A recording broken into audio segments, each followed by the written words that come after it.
What's really happening in Ohio? Why is one of the worst environmental disasters in recent memory being completely ignored by both the federal government and the legacy media? That's what we're going to find out, and the answer is going to shock you.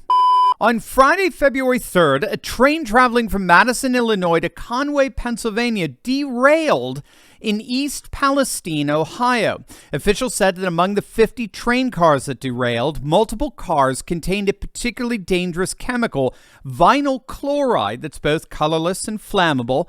Local and state officials moved to evacuate all residents within 1 mile of the crash and started a controlled burn of the chemicals to lower the risk of an explosion. As a result, vinyl chloride was released into the atmosphere in the form of massive plumes of dark smoke that were visible in eastern Ohio and western Pennsylvania. A number of other volatile industrial chemicals released at the derailment site as well. The environmental impact was seen almost immediately. Residents began reporting hundreds of dead fish found belly up in Leslie Run Stream located in East Palestine, which again is just an hour northwest of the city of Pittsburgh.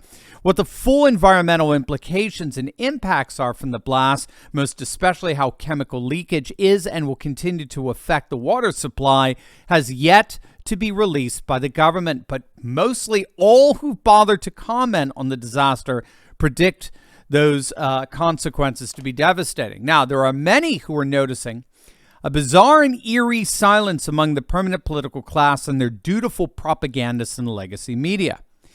No activists filling the streets, no protests, no Greta, no Biden, no AOC, even Al Gore is silent. And oddly enough, East Palestine isn't the only town to see train derailments. If you didn't know, 2 more derailments have happened since, one in Texas and the other in South Carolina. And of course, you can add an epidemic of flight delays and FAA system outages, along with the incessant supply chain interruptions across the country. You can add that to this growing breakdown in our domestic transportation infrastructure. So you've got to be wondering, what on earth's going on here? Well, here's Senator J.D. Vance of Ohio talking to Tucker Carlson about all of this. Now, we know if you listen to Secretary Buttigieg today, that they are focused more on whether we have too many white men in construction jobs than he is on the fundamentals of his job, which is ensuring we have a viable transportation infrastructure in this country. And unfortunately, my constituents in East Palestine have been some of the main victims of the fact that we have failing infrastructure in our country, again, after spending tons of money in an effort to actually fix it. So the problem we have, Tucker, is that we are ruled by unserious people who are worried about fake problems instead of the real fact that our country is falling apart in some of the most important ways. Now, he's absolutely right there. These are unserious people focused on fake problems rather than real ones. Now, what he's referring to there are recent comments made by Pete Buttigieg, Biden's transportation secretary.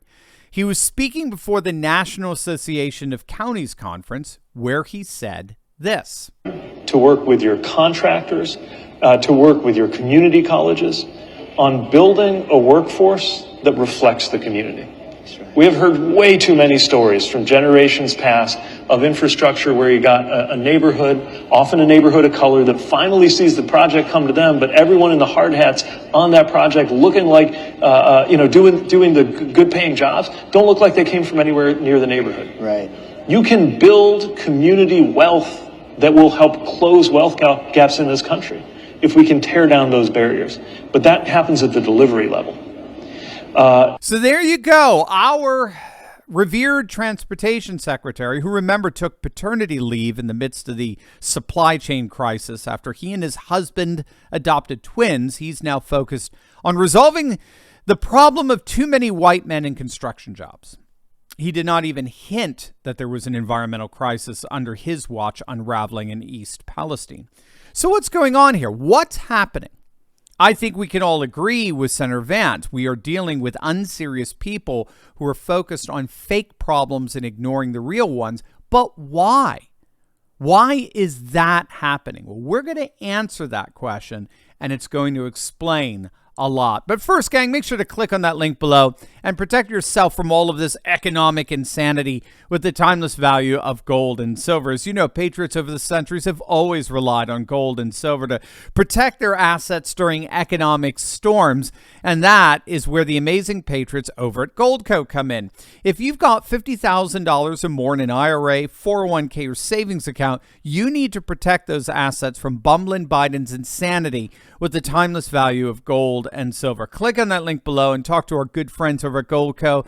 They're patriots just like us, and they want you to succeed so much. They're offering up to $10,000 in free silver if you open up an account with them. But this is a limited time offer, so don't wait. Click on that link below or visit my special website, turleytalkslikesgold.com. Joel Kotkin of Chapman University in California profoundly describes our time as characterized by what he calls neo-feudalization. It's a term that refers to the ways in which the structure of our society is increasingly reflecting the kind of social structure that characterized the feudal Middle Ages.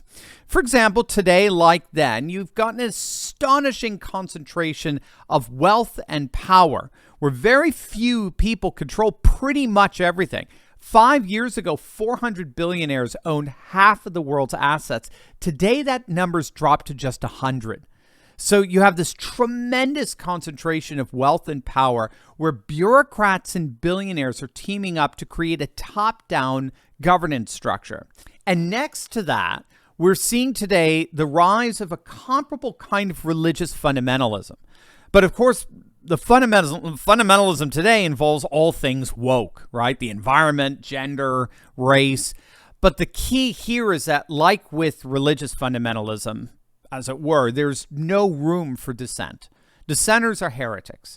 And instead of a clerical class enforcing their religious dogma, we have today a clerisy class, a class of pseudo-intellectuals in the universities and the professions, the credentialed class, that are imposing an ideological inquisition on the whole of the population. And so what we're seeing today is how big business and big government, right, billionaires and bureaucrats, along with ideologically propagating legacy media types, are teaming up together to create a singular system under which we all have to live, whether we like it or not. This is why the environment is their number one concern when we are the culprits for maladaptive behavior. But when they oversee the conditions that lead to chemical spills and environmental disasters, that's perfectly fine. There's nothing to see there. Oh, look up, look up. It only affects peasants. It has no effect on the ruling class. And that is what's the truth, the real truth behind these derailments. The fact is that they are no longer our representatives. They're our rulers, and incompetent ones at that. The good news is that this isn't hiding anymore. This festering filth is losing the darkness of its cover with more and more light exposing it. As it turns out, ideologues like Pete Buttigieg aren't very competent. They're in fact highly prone to shutting down rational inquiry into the intellectual integrity of their ideology. And so the more neo-feudalist ideology comes to power, ironically, the more their incompetence is exposed. That's precisely what happened to the Soviet Union, and it helped to lead to its downfall as confidence in the ideology in the Soviet system began to collapse among the masses. Let's hope that collapse happens sooner rather than later in our nation as well. As always, make sure to smack that bell and subscribe button. You'll definitely want to check out my latest video on AT&T losing billions of dollars after canceling Newsmax. You're definitely not going to want to miss that. So make sure to click on the link, and I'll see you over there. God bless.